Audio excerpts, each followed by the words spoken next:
Sharon, we heard from earlier this afternoon, but if you didn't hear her then, she began working in the RVC equine and large animal unit before moving into equine practice for 16 years. And in the late 2000s, made a move into the pharmaceutical industry, bringing experience in technical sales and marketing management roles, which led to a desire for her to understand more about particularly the human components of businesses. So in December 2020, Sharon gained an MBA distinction from the University of Liverpool and was awarded Student of the Year. Easy. In 2021, she's begun a PhD to discover a robust measure for and the drivers of well-being in UK practicing vets. And Sharon's session now is going to look at emotional intelligence and its relationship with work engagement amongst veterinary surgeons in UK veterinary practice. Sharon, thank you very much. Thank you. And I'm just going to quickly apologise for not having my video on, but my internet is awful and you can't hear me if I put it on, so I'll apologise for that right now. Thank you very much for allowing me to speak about this. As James has just said, this is some work I carried out for an MBA dissertation, and it follows on from the work I gave earlier. So just a little bit of a look at what emotional intelligence is. There's a lot of hype around AI, and there's a lot of different approaches and concepts and models. One that's received a good deal of attention, and I think one that we all probably adhere to a little bit, is from a guy called Daniel Goleman, and he believes that EI is the sine qua non of leadership behaviour, and that's the thing it can't do without.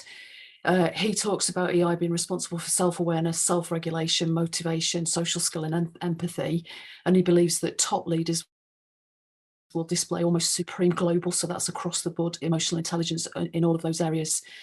Other researchers think that EI is a skill or an ability, but what I kind of decided in looking at it was that it might be more credible, or the school of thought that thinks EI is associated with deeper mental processes is probably more credible, and those mental processes coalesce to become more of what looks like a trait, and that trait can manifest itself as certain skills and behaviours.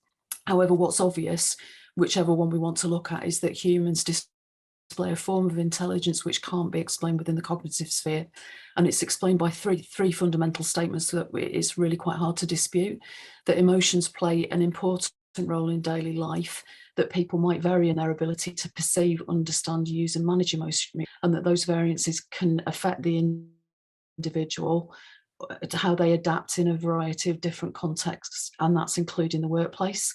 And interestingly, emotional intelligence is also identified as an overarching area within which the RCVS Day 1 competencies for UK veterinary graduates sit.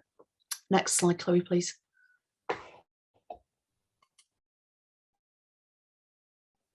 So I'm hoping your slides have gone on because mine haven't.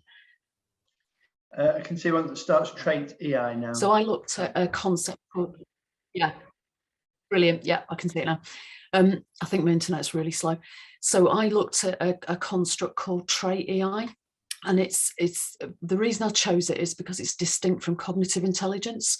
And obviously, if I was looking at a population that have high cognitive intelligence, it was going to become a little bit of a problem.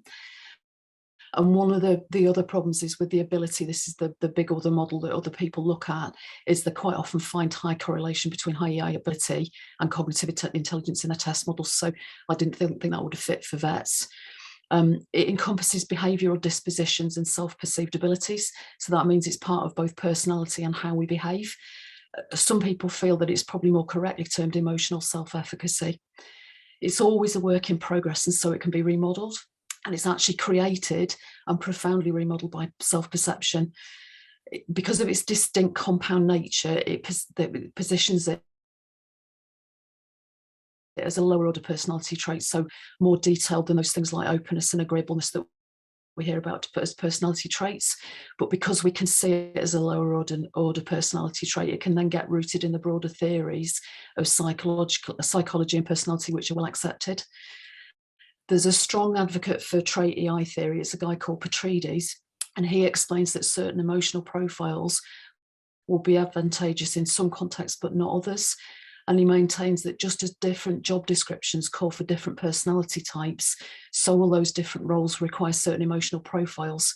And that's also referred to as a profile of emotional competence. It's important, though, to recognise that high E is not always good. It has a dark side too. And individuals with high global, so that's all over trait EI, can show greater mood deterioration in some circumstances. For example, it's been shown to be positively associated with deviant behaviours in the workplace, things like stealing. And it's also, high EI has also been associated with narcissistic tendencies. And that goes back to what I was saying before and supports the concept that in trait EI, there's no need for one all-encompassing, supremely emotionally intelligent being. So that goes against what we've heard about with Goleman's theory. And having high trait global EI is not necessary to succeed in any position. Can we go to the next slide, please, Chloe? So I mentioned this before. I looked at really where this might fit in the working models that we know about. And one of the most well accepted ones is the job demands, job resources model, which you can see in the bottom. And we talked about job resources, job demands, but there's also personal resources, things about ourselves that will help us to become motivated or engaged at work. So it's not widely accepted, but emotional intelligence has been thought of as a personal resource. And these personal resources are described as developable positive self-beliefs, things like self-esteem or self-efficacy, and they refer to what we think about how much we can control our own environment. It's thought in this JDJR theory that they'll buffer the undesirable effects of job demands on work strain, so things like burnout and exhaustion, but they'll also boost the desirable effects of motivation, and that can be operationalized and measured as work engagement. I mentioned her this morning, but a lady called Nicole Mastenbroek did some work with some young Dutch vets in the Netherlands, and she identified some of these personal resources, things like reflective and proactive behaviour, and she showed that they mediated work engagement and performance in this study. So we already know that personal resources can improve work engagement, but I wanted to look at emotional intelligence and how that might affect it. So if we can go on to the next slide, please, Chloe. So how did I measure it? I used a short form of the emotional intelligence questionnaire, and that's actually been developed by the guy I mentioned before, Petrides. It breaks down emotional intelligence into first factors, which are sort of broader areas, but then goes down and also to look at facets, and they describe behaviours and self-perceptions that are related to those personality dimensions that we recognise, like openness and agreeableness. So the factors are well-being, and that encompasses the facets of self-esteem, trait happiness and trait optimism. The factor sociability, which encompasses social awareness, assertiveness and emotion management. Self-control, which has stress management, emotion and impulse control. And emotionality, which has emotion perception, emotion expression, relationships and trait empathy. So what I actually did was I actually looked at the broader factors, because the short form actually only tells us about those broader 4 factors. So can I go on to the next slide, please, Chloe? So I also measured work engagement, and I'll just very quickly remind you, if you weren't in the one from earlier on, what is work engagement? Why am I talking about work engagement? It maybe helps you a little bit if you look at the definition on the slide. It talks about a mental state in which at work you feel full of energy, you're highly enthusiastic about your work, and you can be immersed, you lose track of time. And each one of those is actually known as absorption. There isn't really a clear-cut definition for the whole of work engagement, but what we do recognise, and particularly in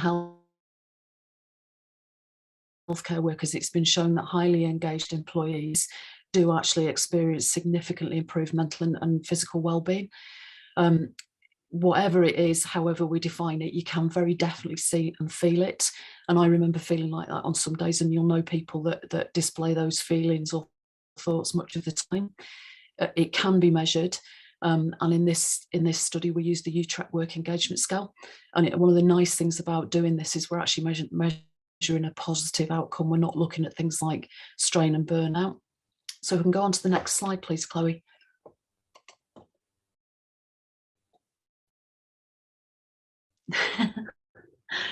I'll very quickly go through this. I had 424 respondents to an online and anonymous questionnaire. I basically ditched anything that wasn't complete, so there's no missing data in any of the stuff that I analysed. So I had 348 qualifying responses, and where people gained the veterinary degree. The age groups are done by generation, and that largely reflects what we know about the veterinary population right now. The sectors are actually slightly altered from what we know about the full veterinary population.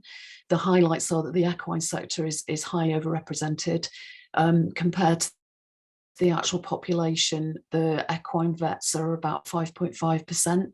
Small animal only is about right. Farm animal and mixed are slightly low. The other section is a little bit difficult to interpret. It could be that it's vets that are doing exotic only work, or it could be that there are vets sort of working in industry, something like that, who still feel that their work is practice.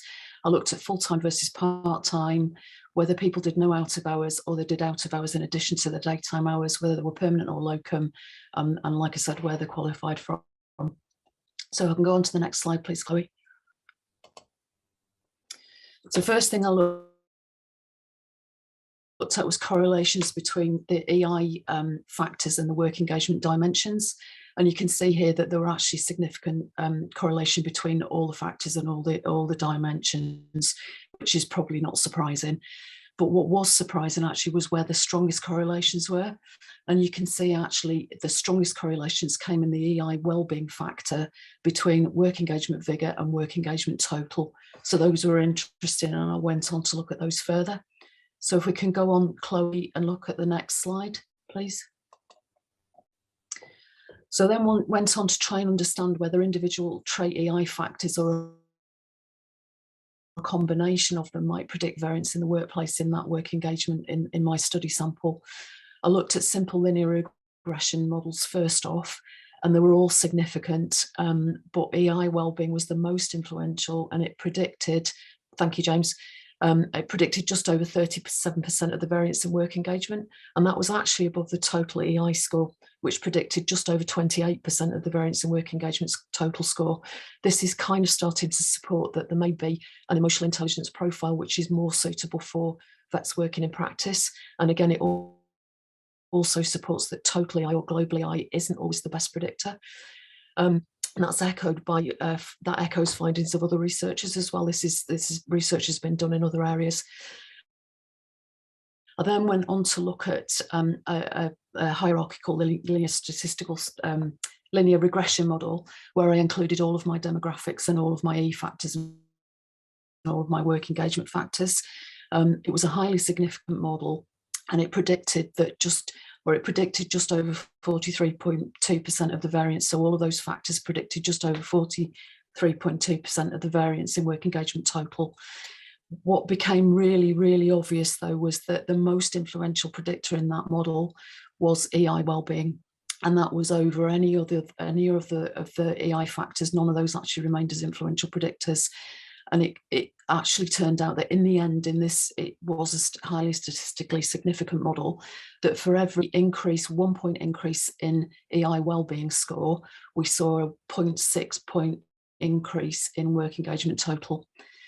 There were some other significant predictors in the model, but they had much, much less influence.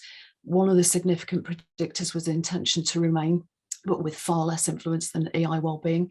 And also, and again, we couldn't explain this, the UK non-UK variable also remained a significant prediction of work engagement. And actually, the non-UK degree was slightly higher.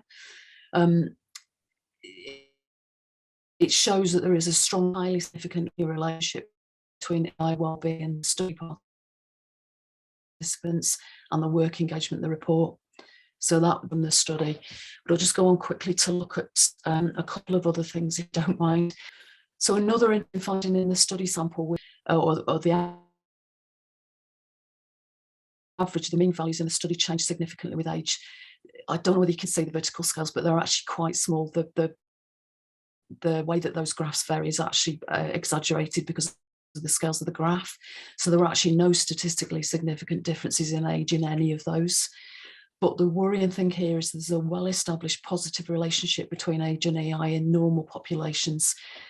It's supposed to develop with age and experience. It does actually continue through all of your life. And older adults consistently score higher in most types of EI measures compared to younger adults. And that's believed it's because older adults have had more time to practice and learn EI. And so they've got an improved comprehension of emotion. They're meant to therefore be able to utilize improved emotion regulation strategies. And we just didn't see that in this study. And I said this is because it relates to work engagement. We saw exactly the same pattern in work engagement, but I think more so here in that emotional intelligence governs so much of what we do. The fact that we're not seeing this natural progression of EI going up with age is a bit of a concern. It should happen anyway, but the percentage of older vets in the workforce is rising. In 2017, it was around about 20% of over 50s, and in 2019 it went to over 24%. We may well see that go higher as well, with the suggestion that there's an initiative, or there may be initiatives to recruit vets who've left practice back into practice, and they might be older.